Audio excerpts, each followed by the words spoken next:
Olá, bem-vindos para mais um estudo da obra Missionários da Luz, em nosso canal Descobrindo a Espiritualidade.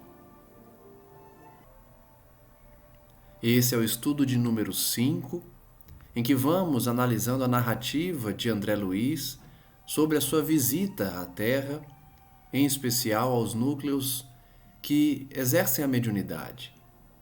No estudo de número 4, nós vimos que André Luiz acompanhava um grupo de médiuns que estavam se preparando para a reunião e reclamavam que não conseguiam desenvolver a mediunidade. Nós vimos que um deles, o médium que iria exercer a psicografia, reclamava que não tinha assessoria dos espíritos para que a sua mediunidade se realizasse conforme ele esperava. Iniciada a reunião, o mentor, Alexandre, aumentou a visualização de André Luiz, potencializou a sua vista espiritual para que ele pudesse enxergar os detalhes do que ocorria no corpo físico daquele médium. Todos então se sentaram para iniciar a reunião e André Luiz passou a enxergar pequenos corpos escuros que circulavam na região sexual do médium.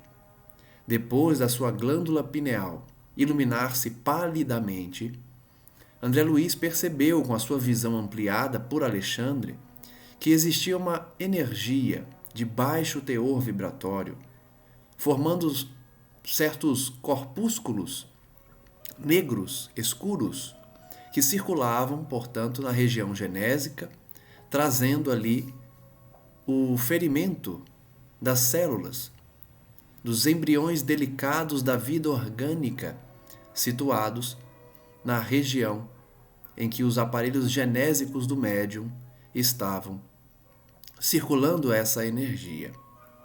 André Luiz então começa a descrever que essa energia, essas que ele chama de feras microscópicas, estavam circulando justamente na região dos órgãos sexuais e perturbavam, portanto, os instrumentos materiais, físicos que compõem essa energia. Como podemos verificar na narrativa de André Luiz, ele estava assombrado, assustado mesmo. que significava aquele acervo de pequeninos seres escuros. Pareciam imantados uns aos outros na mesma faina de destruição. Seriam expressões mal conhecidas da sífilis. Então, como André Luiz é médico, ele identificou a possibilidade de uma enfermidade física e concluiu que fosse assim.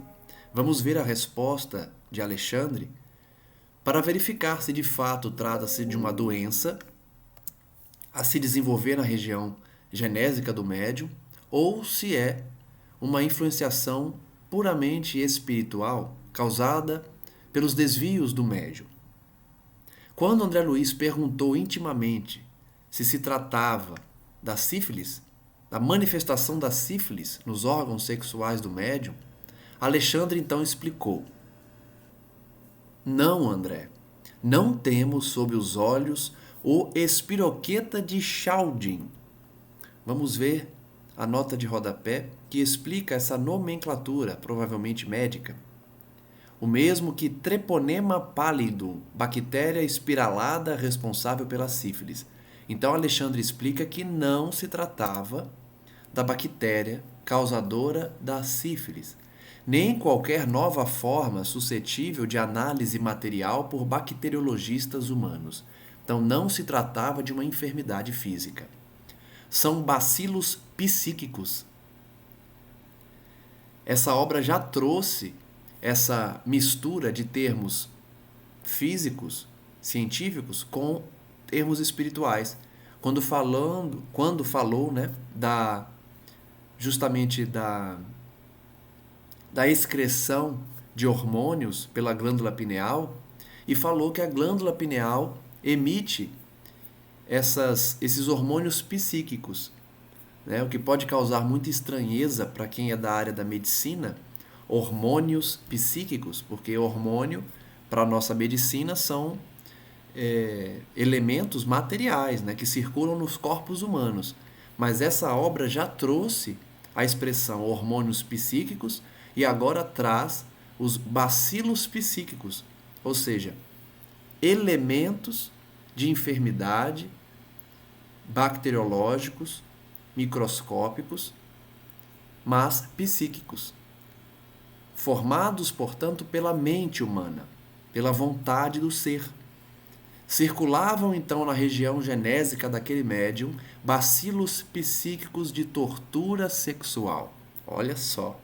Produzidos pela sede febril de prazeres inferiores. Então, de fato, tratava-se de um vício daquele médium que tinha um desvio sexual e, por isso, a sua mediunidade não se desenvolvia, porque atrapalhada por aqueles desvios, por aqueles desequilíbrios.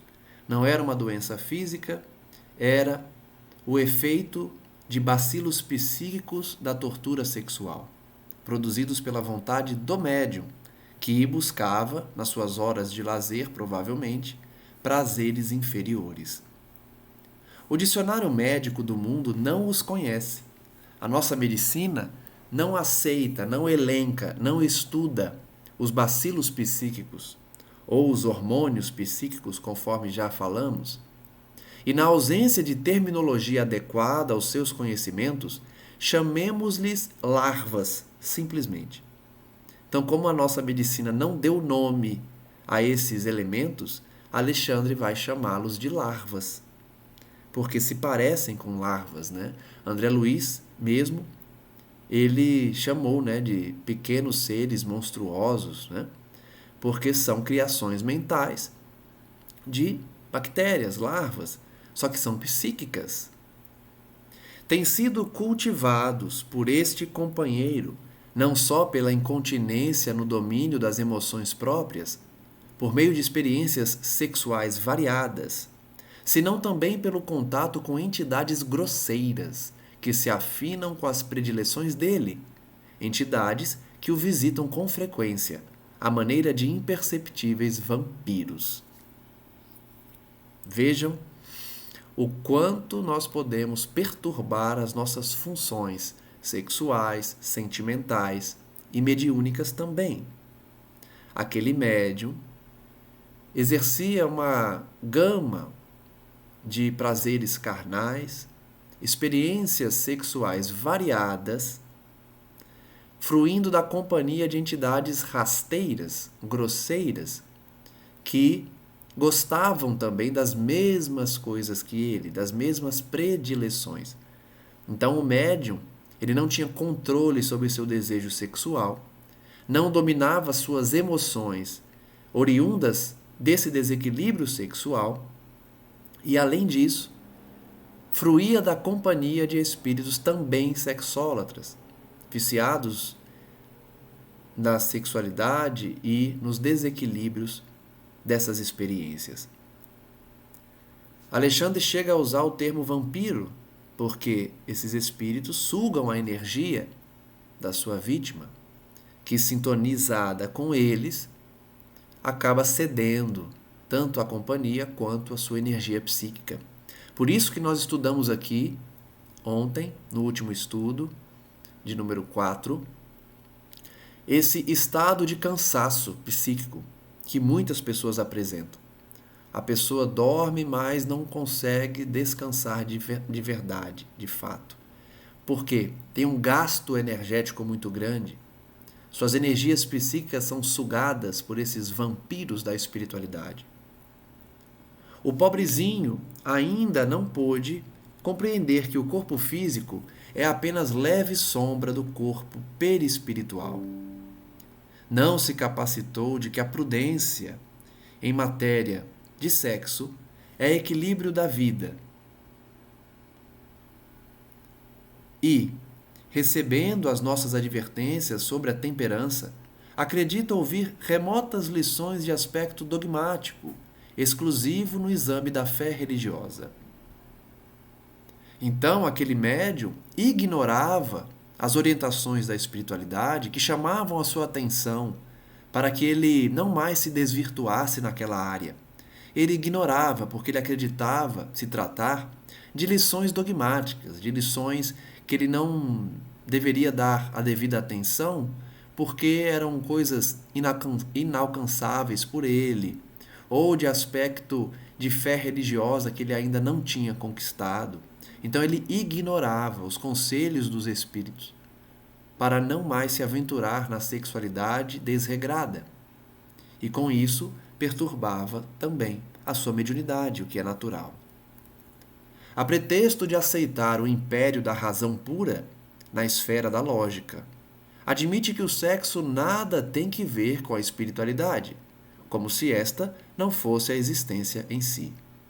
Então ele está dizendo que aquele médium achava que a sexualidade não tem qualquer relação com a espiritualidade e por isso poderia se entregar a inúmeros desvarios nessa área.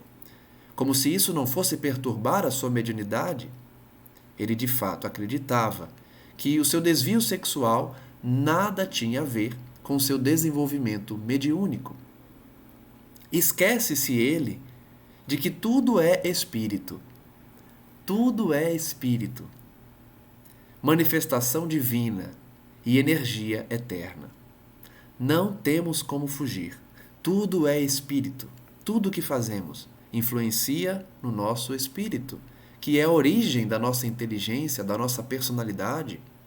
Os cientistas, os médicos, os estudiosos exclusivos da ciência insistem em pensar que a origem da personalidade, da manifestação da vontade está no cérebro. Mas nós sabemos que está além do plano físico, está no espírito. E assim tudo de fato é espiritual. Não no sentido de que tudo que acontece na Terra tem causa na espiritualidade, porém que tudo que acontece na Terra influencia também no mundo espiritual e vice-versa. O erro de nosso amigo é o de todos os religiosos que supõem a alma absolutamente separada do corpo físico, quando todas as manifestações psicofísicas se derivam da influenciação espiritual. Então, Alexandre está sendo bem claro.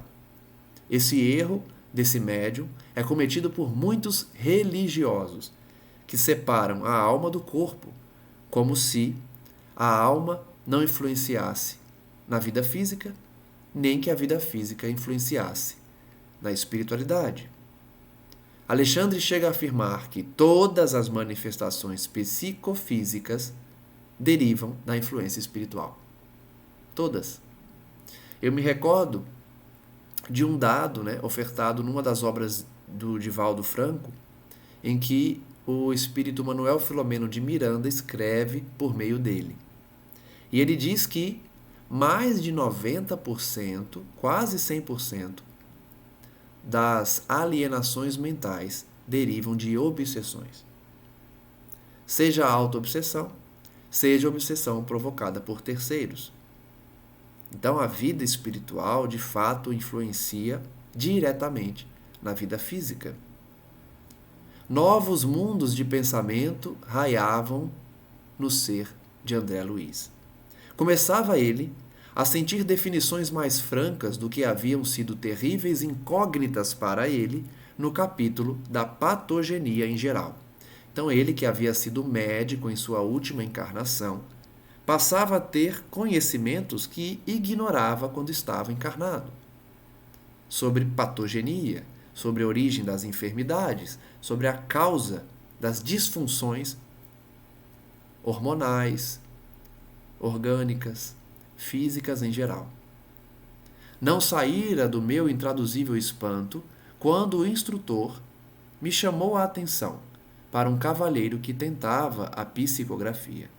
Então, ainda refletindo sobre essa situação do jovem que estava perturbado na área da sexualidade por conta dos seus desvarios, ele passou a prestar atenção num outro companheiro que também tentava psicografar mensagens. Observe este amigo, disse Alexandre com autoridade. Não sente um odor característico? Não sente um cheiro característico? Efetivamente, em derredor daquele rosto pálido, assinalava-se a existência de atmosfera menos agradável. Ele descrevia então uma situação desagradável, chegando a emitir odor. Semelhava-se-lhe o corpo a um tonel de configuração caprichosa, de cujo interior escapavam certos vapores muito leves, mas incessantes. Vejam que interessante. Esse outro médium apresentava um estado pior, se assim podemos afirmar, do que aquele outro médium que já analisamos. Dele se emanavam vapores com cheiro específico que a espiritualidade sentia. Ele era como um barril em que saísse vapores leves, mas incessantes. Via-se-lhe a dificuldade para sustentar o pensamento com relativa calma. O médium não conseguia se concentrar. Não tive qualquer dúvida, disse André Luiz. Deveria ele usar alcoólicos em quantidade regular. Então, um dos médiuns tinha viciação sexual, o outro era alcoólatra. Um era sexólatra, o outro era alcoólatra. Por isso emitia aqueles vapores. Olha que interessante, o efeito do álcool nas reuniões mediúnicas. Por isso, as chamadas proibições aos médiuns de não poder beber, de não poder fumar, porque atrapalha a manifestação mediúnica, atrapalha a sua concentração. Ele se torna um emissor de vapores de teor alcoólico, enquanto que o sexólatra produzia inúmeros corpúsculos agressores da região genésica, também perturbando a mediunidade, perturbando a glândula pineal. Vali-me do ensejo para notar-lhe as singularidades orgânicas. Então, André Luiz também passou a reparar no corpo físico do alcoólatra. O aparelho gastrointestinal parecia totalmente ensopado em aguardente. Olha a expressão. O aparelho gástrico do médium parecia mergulhado em aguardente, em álcool, porquanto essa substância invadia todos os escaninhos do estômago e, começando a fazer-se sentir nas paredes do esôfago, manifestava a sua influência até no bolo fecal. Olha como a energia do álcool estava envolvendo toda a região gástrica do médium.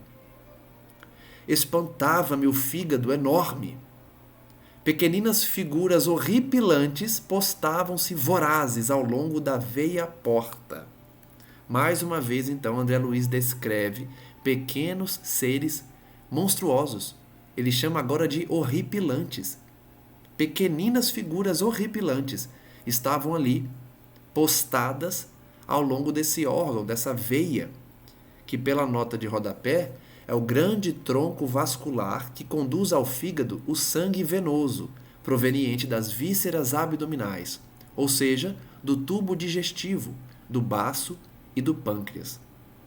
Então, nos órgãos que compõem o aparelho gastrointestinal do médium, também haviam aquelas figuras horripilantes, monstruosas, que perturbam as energias do corpo físico, que envolvem esses órgãos, lutando desesperadamente com os elementos sanguíneos mais novos.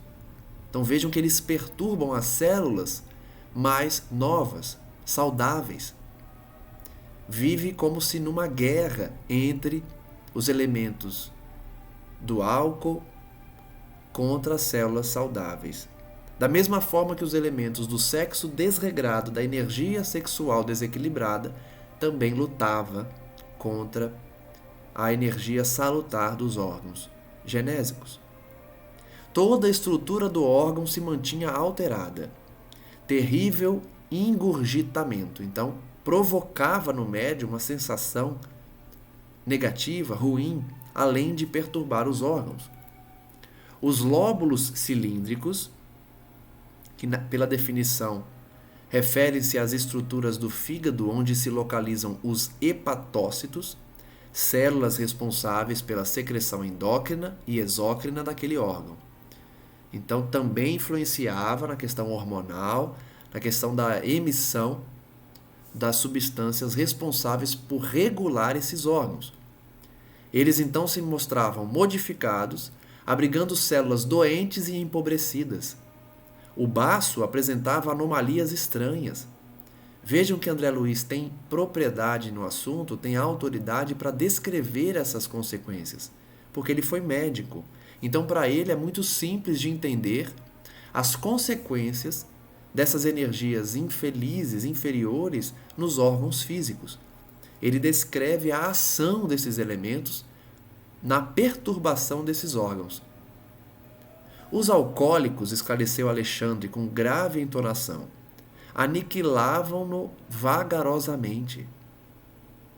Matava esses órgãos pouco a pouco. Você está examinando as anomalias menores. Então, olha que essa descrição de André Luiz ainda é das anomalias pequenas. Este companheiro permanece completamente desviado em seus centros de equilíbrio vital. O alcoólatra, então, o médium alcoólatra, estava totalmente desequilibrado, desviado. O seu corpo já não tinha mais equilíbrio vital. Todo o sistema endócrino foi atingido, ele chamou de endocrínico, né? Talvez seja uma expressão similar ao sistema endócrino. Foi atingido pela atuação tóxica. Inutilmente trabalha a medula para melhorar os valores da circulação. Vejam essa luta incessante do corpo saudável contra essa energia desequilibrante, né? Desequilibrada. Há uma luta constante.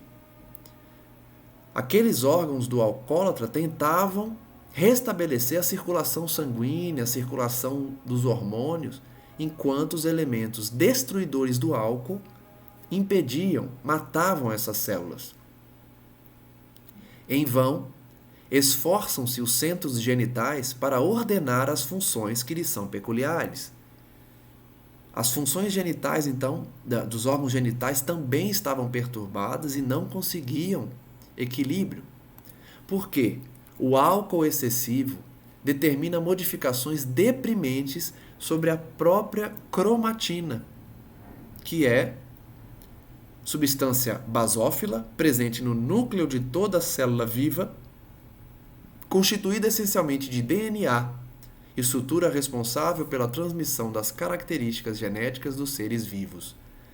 Por isso, na região genésica, o álcool estava influenciando até mesmo nessas estruturas que formam o DNA, que estão vinculadas à região genésica. Debalde trabalham os rins na excreção dos elementos corrosivos, porque a ação perniciosa da substância em estudo anula diariamente grande número de néfrons. Então ele explica também, com termos médicos, que o álcool perturbava também o trabalho dos rins diariamente. Então eles não conseguiam gerar os elementos necessários, corrosivos, para a função regular dos órgãos. Vejam como as viciações perturbam o nosso corpo físico. O pâncreas viciado não atende com exatidão ao serviço de desintegração dos alimentos. Não funcionava também direito o pâncreas. Não conseguia eliminar completamente, destruindo a estrutura do alimento, porque estava perturbado, sonolento pelo efeito do álcool. Larvas destruidoras exterminam as células hepáticas. Profundas alterações modificam-lhe as disposições do sistema nervoso vegetativo, e não fossem as glândulas sudoríparas, tornar-se-lhe-ia talvez impossível a continuação da vida física. Então os elementos do álcool perturbavam tanto aquele sistema orgânico que as glândulas sudoríparas eram as que mantinham a vida física daquele médium. Os seus órgãos estavam tão perturbados que sequer conseguiam manter uma estabilidade mínima para fazer a manutenção da vida física. Não conseguia dissimular minha admiração, disse André Luiz. Alexandre indicava os pontos enfermiços e esclarecia os assuntos com sabedoria e simplicidade tão grandes que não pude ocultar o assombro que se apoderara de mim. Então André Luiz, que é médico, estava assombrado, assustado e admirado também com as explicações de Alexandre, que apontava os órgãos doentes, explicando os efeitos das viciações no seu funcionamento, na perturbação desses órgãos. O instrutor colocou-me em seguida ao lado de uma dama simpática e idosa. Então a gente vai para o terceiro médium. Primeiro médium, então, viciado em sexo. O segundo, em álcool. Vejamos agora essa médium, uma senhora. Após examiná-la, atencioso, Alexandre acrescentou: repare nesta nossa irmã. É candidata ao desenvolvimento da mediunidade de incorporação. Então, os dois primeiros médiuns tinham mediunidade de psicografia e essa de psicofonia, a incorporação. Fraquíssima luz emanava de sua organização mental e, desde o primeiro instante, notara-lhe as deformações físicas. Então, vejam que essa equipe mediúnica é ruim, hein? É pesada, hein? Vejam a dificuldade que a espiritualidade tem de encontrar médiuns preparados, médiuns sem qualquer viciação para desenvolvimento da mediunidade. Já é o terceiro médium com problemas graves aqui. Vamos ver então qual é a viciação dessa senhora, dessa médium. O estômago dilatara-se-lhe horrivelmente e os intestinos pareciam sofrer estranhas alterações. Ela apresentava então alterações na área do estômago. O fígado, consideravelmente aumentado, demonstrava indefinível agitação. Notem a perturbação dos órgãos físicos, como isso influencia na mediunidade, no equilíbrio da pessoa, até mesmo para a concentração. Os órgãos físicos precisam também estar em harmonia. Por isso o médium tem que cuidar da alma e do corpo também. Aquela senhora apresentava agitação no seu fígado. Olha como a espiritualidade tem dificuldade para se comunicar. Depois as pessoas reclamam que os espíritos não mandam mensagens suficientes, não se comunicam conosco. É muito difícil, a gente tem corpos ainda muito grosseiros, primitivos, e a nossa conduta perturba esses elementos físicos, dificultando ainda mais a comunicação. Então, os órgãos físicos daquela senhora estavam agitados. Desde o duodeno ao sigmoide, vamos ver porque a gente não é médico, a gente não sabe, né? Segmento do intestino grosso situado entre o cólon descendente e o reto. Então, claramente, aquela senhora apresentava problemas na região intestinal, né? Notavam-se anomalias de vulto, ou seja, grandes anomalias nessa parte de intestino delgado, intestino grosso, né? Guardava a ideia de presenciar não o trabalho de um aparelho digestivo usual, comum, e sim de vasto alambique, cheio de pastas de carne e caldos gordurosos, cheirando a vinagre de condimentação ativa. Então aquela médium tinha comido um churrasco, uma feijoada, antes da reunião. E aí muito espírita vai dizer que é bobagem essa coisa que não pode comer carne no dia da reunião mediúnica, que não pode fazer sexo, isso é puritanismo, isso é coisa de outras religiões, de Umbanda e não de espiritismo. Mas está aí, ó, explicação científica, porque André Luiz é médico, Alexandre é o mentor também conhecedor da medicina, especialmente da medicina astral, né, psíquica, que a nossa medicina ainda desconhece, e ele está descrevendo aí. Toda perturbação física atrapalha o desenvolvimento mediúnico.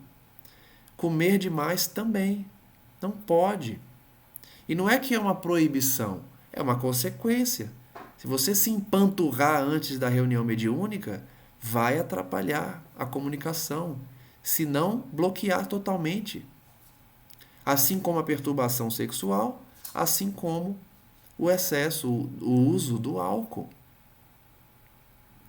Em grande zona do ventre superlotado de alimentação, viam-se muitos parasitos conhecidos, mas além deles, divisava outros corpúsculos semelhante a lesmas voracíssimas que se agrupavam em grandes colônias, desde os músculos e as fibras do estômago até a válvula ileocecal.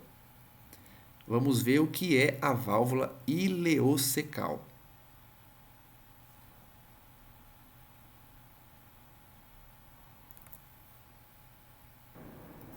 Estrutura anatômica situada na transição entre a porção final do intestino delgado, chamada de íleo, e a parte inicial do intestino grosso, chamada de seco ou seco.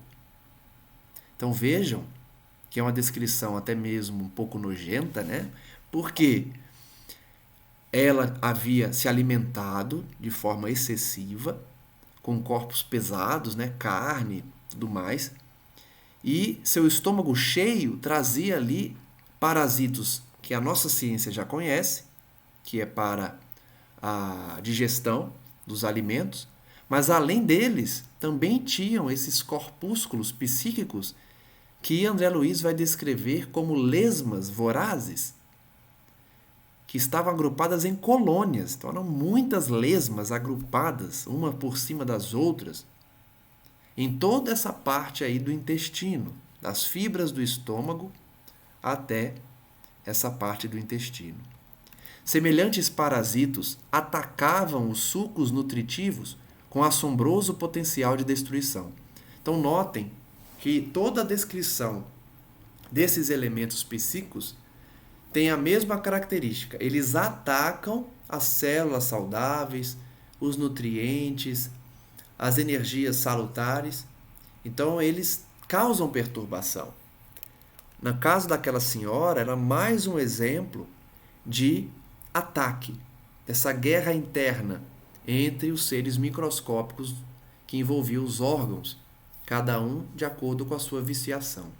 Então, todos trazem essa mesma característica de destruição das células, de perturbação dos elementos sadios. Observando minha estranheza, Alexandre falou em socorro, então, de André Luiz. Temos aqui uma pobre amiga desviada nos excessos de alimentação. Todas as suas glândulas e centros nervosos trabalham para atender às exigências do sistema digestivo.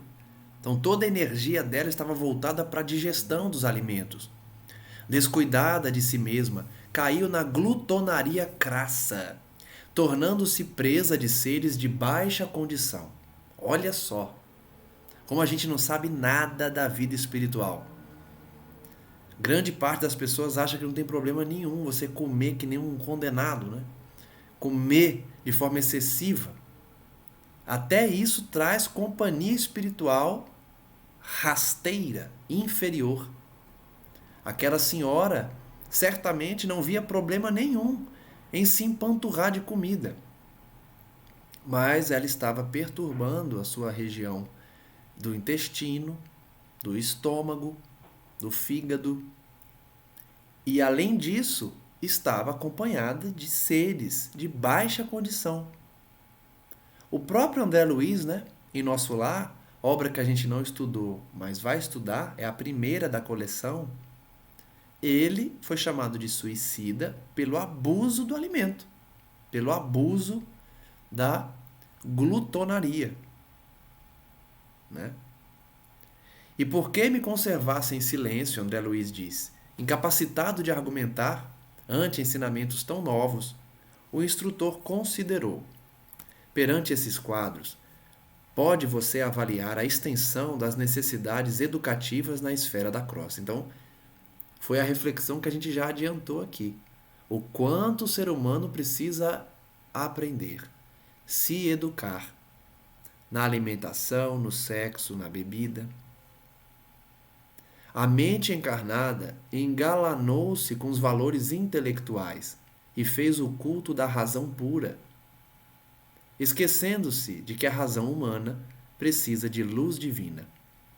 Então ele começa a dar a lição de que a humanidade, até hoje, só se preocupou com o intelecto, os valores da inteligência, se esquecendo dos valores espirituais. Porque nós precisamos da luz divina, que somente é direcionada com o exercício da fé. O homem comum percebe muito pouco e sente muito menos.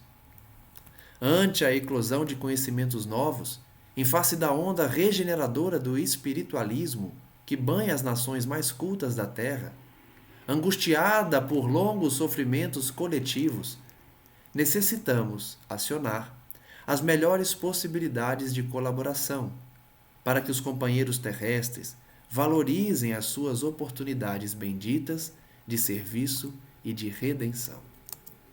Então, para essa humanidade, ainda envolvida apenas com os valores intelectuais, ela necessita da ação do espiritualismo a fim de que as pessoas busquem espiritualidade,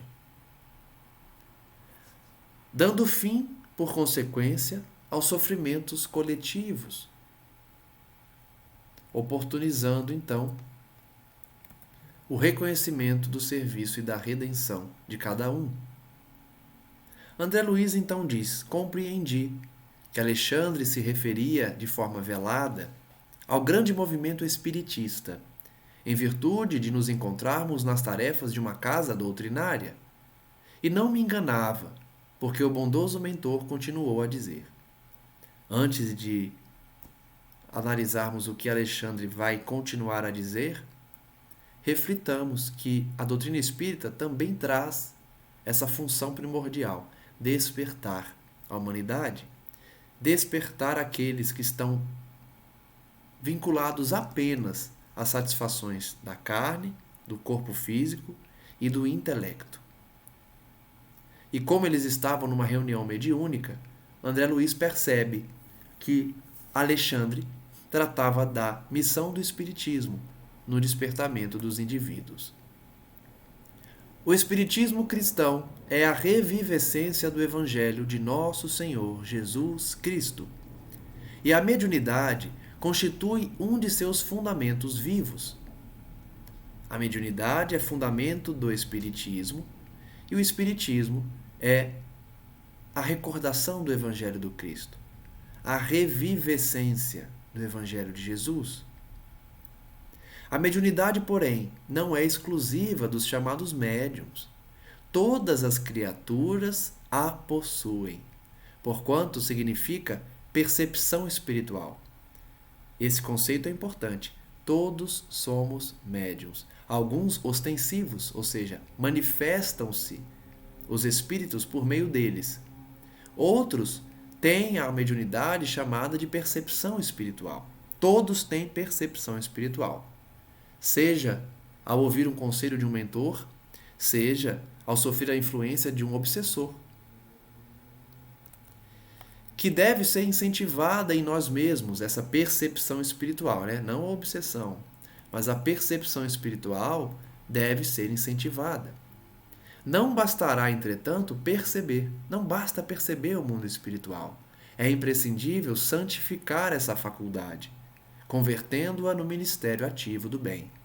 É por isso que o Espiritismo vai ensinar que a mediunidade é uma missão, mas não no sentido que o médium é um missionário de luz, que recebeu uma tarefa das mãos de Deus como um privilegiado. Longe disso. Sabemos que a mediunidade é um escoadouro de erros, né? É uma das formas de sanar as dívidas do passado. Por quê? Porque quem vem médium vem para servir.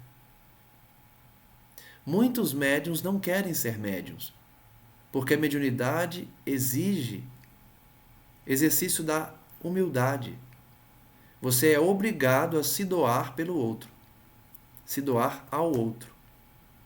Porque você vai ter que doar seu tempo, o seu equilíbrio mental, porque muitas vezes o médium sofre influenciações negativas, então ele fica perturbado. Ele se vê obrigado a manter uma postura digna para que a mediunidade não se desequilibre. Então, o médium tem que santificar a sua faculdade para servir.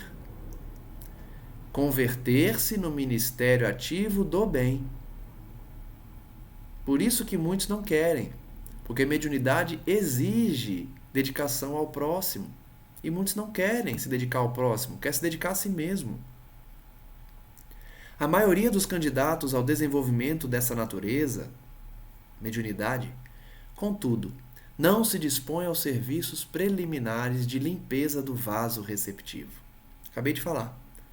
Grande maioria dos médiuns não querem limpar essa via mediúnica, né?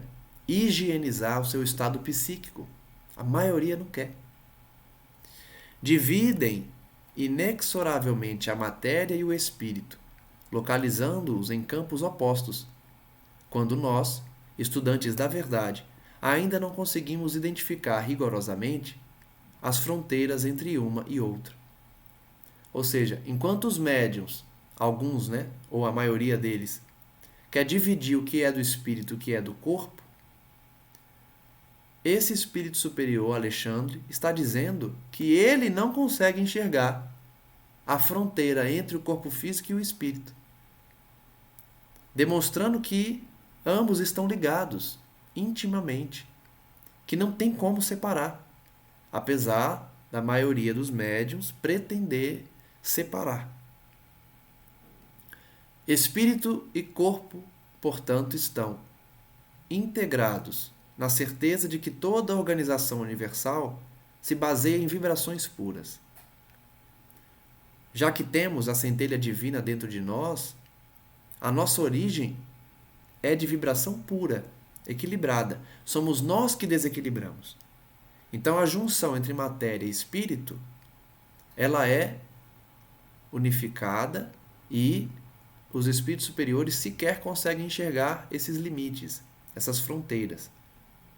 Há uma íntima ligação. E, inegavelmente, meu amigo, e sorrio, Não desejamos transformar o mundo em cemitério de tristeza e desolação. Atender à santificada missão do sexo, no seu plano respeitável, usar um aperitivo comum, fazer a boa refeição, de modo algum significa desvios espirituais. Então, muito importante esse trecho. Ele está explicando para as pessoas, muitas vezes radicais, que pensam que não pode fazer sexo, não pode comer nada, tem que ser vegano, vegetariano. Não é isso que ele está dizendo. Ele não está querendo dizer que não se pode fazer uma boa refeição, realizar o ato sexual equilibrado com seu parceiro, com sua parceira. Isso não é desvio espiritual.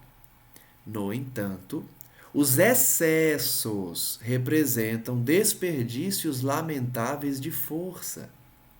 É como já falamos aqui. Quem se excede em qualquer área está cansando psiquicamente o seu corpo espiritual, o seu espírito, e, consequentemente, prejudicando o seu corpo físico. Então, é o excesso que é prejudicial, que traz desperdício de forças, os quais retêm a alma nos círculos inferiores. Ora, para os que se trancafiam nos cárceres de sombra, não é fácil desenvolver percepções avançadas. E isso é lógico, né? Quem está acostumado a conviver com espíritos rasteiros não desenvolve percepção avançada. E isso é lógico, né? Nós não conseguimos pensar no divino se estamos rastejando no lodo. Não se pode cogitar da mediunidade construtiva, ele usou de novo essa expressão. Nós vimos ontem, no estudo de número 4. Mediunidade construtiva, que é o ideal. É o médium que se doa, que não cobra, que não se aborrece com os pedidos, com o seu trabalho mediúnico e realiza, portanto, a mediunidade construtiva.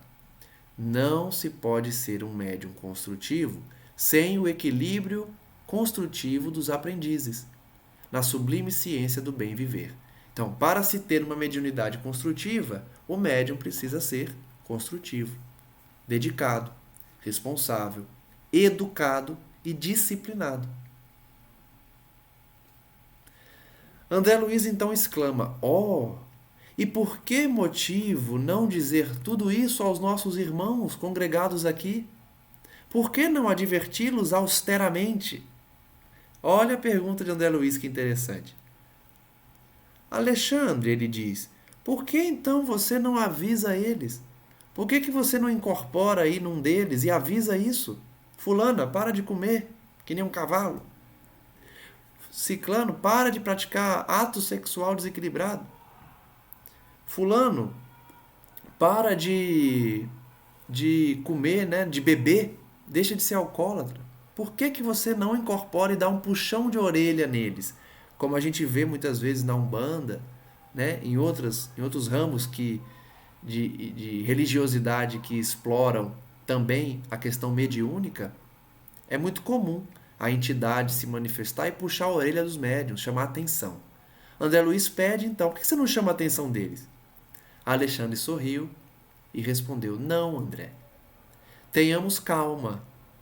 Estamos no serviço de evolução e adestramento. Nossos amigos não são rebeldes ou maus, em sentido voluntário. É como eu falei, aquela senhora que comeu uma feijoada antes de ir para a reunião mediúnica, ela não fez por mal. Ela não fez por ser má. Ela não é voluntariamente rebelde. Ela quer ser boa. Ela quer ser uma médium educada. Mas ela é imperfeita. Estão espiritualmente desorientados e enfermos. Não podem transformar-se de um momento para outro. Compete-nos, portanto, ajudá-los no caminho educativo." Então, Alexandre diz que não cabe a ele chamar a atenção deles. Eles não estão preparados para ouvir. O próprio Cristo disse que nós temos que ter ouvidos de ouvir, né? Ouve quem tem ouvidos para ouvir, quem está preparado. De nada adiantaria ele puxar a orelha, como a gente vê em outros exemplos em que a entidade manifesta, puxa a orelha e o médium continua igual. Então a pessoa precisa estar preparada, educada. Aqueles três estavam desorientados espiritualmente. De nada adiantaria chamar a atenção. Primeiro que eles iam acusar o médium que comunicou de estar mentindo, de estar fingindo, né? De estar completamente dominado por uma entidade infeliz. Eles não acreditam na mensagem. Segundo, que o Alexandre não poderia comunicar-se e começar a apontar dedos. Como que ele vai dizer que o médium tem problema na área da sexualidade na frente de todo mundo? Né? Isso não seria caridoso da parte do Alexandre. Então, ele não pode sair apontando dedos, por mais que esteja correto, por mais que esteja acontecendo. E segundo, eles não estão preparados para ouvir o chamamento. O orientador deixou de sorrir e acrescentou: é verdade que sonham edificar maravilhosos castelos, sem base. Então, como eu falei, aquela senhora que comeu muito, aquele senhor que bebeu, que está acostumado a beber todo dia, aquele outro que tem desvios sexuais, eles querem ser médiuns valorosos. Eles querem construir castelos maravilhosos na mediunidade, mas eles não têm a base para construir esses castelos. Alcançar imensas descobertas exteriores sem estudarem a si próprios. Então vejam que a lição que fica é: de nada adianta desejar uma missão espiritual se nós não temos condições de exercer essa missão, de concretizar essa missão. Muitos desejam a mediunidade do Chico Xavier, do Divaldo Franco, mas não têm qualquer condição de trabalhar em si mesmos a energia necessária para serem médiuns desse porte. Quase ninguém tem essa condição na Terra. É necessário um preparo de séculos, de muitas experiências sentimentais, psíquicas, desenvolvendo o sentimento para poder nascer com uma missão do nível de Chico Xavier, de Divaldo Pereira Franco, de Madre Teresa e de tantos outros ícones da espiritualidade superior. E não que Divaldo seja perfeito, por exemplo, mas é um ser comprometido com a mediunidade educada, disciplinada. Então é muito fácil desejar construir castelos e praticar atos exteriores grandiosos, mas para isso precisamos estudar e principalmente disciplinar os nossos pensamentos e emoções. Mas, gradativamente, compreenderão que mediunidade elevada ou percepção edificante não constituem atividades mecânicas da personalidade, e sim conquistas do espírito, para cuja consecução não se pode prescindir das iniciações dolorosas, dos trabalhos necessários com a autoeducação sistemática e perseverante. Então ele está dizendo de uma forma muito mais bonita, muito mais técnica, o que eu disse agora há pouco. Para exercer uma mediunidade construtiva no mundo, do nível de Chico Xavier, de Divaldo Pereira Franco e de tantos outros médiuns, é preciso entender que mediunidade elevada, ou quando a pessoa não é médium, mas tem percepção edificante, precisa desenvolver em si sentimento, percepção, após iniciações dolorosas, porque você vai ter que renunciar a muita coisa. Você vai ter que sofrer situações dolorosas para desenvolver paciência, misericórdia, abnegação. É doloroso o processo. A gente quer só colher os frutos, mas ninguém quer passar pelo processo doloroso. Para chegar nesse nível de mediunidade elevada, passa por um caminho de dor, é natural. É a dor do autoconhecimento. É a dor de deixar para trás as nossas más tendências, para então nos tornarmos capazes de receber mensagens elevadas. De nada adianta alguém de boa vontade, mas com uma bagagem inferior, querer ser médium de espíritos de luz. Ele não consegue sequer enxergar ou sentir esses espíritos. É preciso ter toda uma iniciação, um equilíbrio orgânico e espiritual para sentir essas entidades. Então, todo aquele que quer se dedicar a isso precisa autoeducar-se de forma perseverante, todos os dias. Excetuando-se, porém, essas ilusões infantis, são bons companheiros de luta, aos quais estimamos carinhosamente, não só como nossos irmãos mais jovens, mas também por serem credores de reconhecimento pela cooperação que nos prestam, muitas vezes inconscientemente. Olha que legal o que ele disse agora, que é o que eu também sempre falo quando a gente constata a imperfeição dos médiuns. A humanidade é imperfeita. Não por isso nós vamos excluir os médiuns imperfeitos, deixar de dar a oportunidade deles trabalharem. Então eu vejo muito, eu escuto muito espíritas ou pseudo-espíritas quererem diminuir outras religiões ou dizer que o exercício de uma mediunidade está errada, não está conforme a codificação, está totalmente equivocada e exclui aquele médium. Não. Vejam que esses três do exemplo do estudo de hoje, um sexólatra, o outro alcoólatra e a outra glutão, né, que se alimenta de forma exagerada, mesmo com essas imperfeições, Alexandre diz que eles são bons companheiros de luta e que eles têm muito carinho por eles. Né? Os espíritos superiores têm muito carinho por esses três médiuns. Consideram como irmãos mais novos. E, mesmo com suas imperfeições, eles ajudam, cooperam no trabalho. Se Jesus fosse exigir somente trabalhadores perfeitos, ele não teria trabalhadores na Terra. Ou teria pouquíssimos. Né? Na Terra não tem perfeito, mas às vezes nasce um missionário. Né? Então, ele se utiliza de mãos frágeis, de mãos imperfeitas, que são as nossas, para o trabalho. Então, por mais que aqueles três tivessem suas viciações, que atrapalham e muito a comunicação mediúnica, eles não são excluídos pela espiritualidade. A espiritualidade não simplesmente ignora eles e exclui eles. Há um carinho também por eles, em razão da cooperação, da vontade que eles têm de melhorar e do esforço diário para ir vencendo essas tendências inferiores. Vamos então finalizar o estudo de hoje, porque já vamos chegando aí a 1 hora de estudo. E eu agradeço a quem acompanha, nesse aprendizado constante que nós temos nessas obras maravilhosas. E amanhã voltaremos, continuando a analisar a situação desses médiuns, quais as lições o Alexandre tem a nos passar e o que poderemos colher dessas lições para aplicarmos em nossas vidas. Se você escuta esse estudo e é médium, reflita sobre o que a gente analisou hoje. Né? A importância do médium ter uma postura cristã, não cometer excessos, ter boa vontade.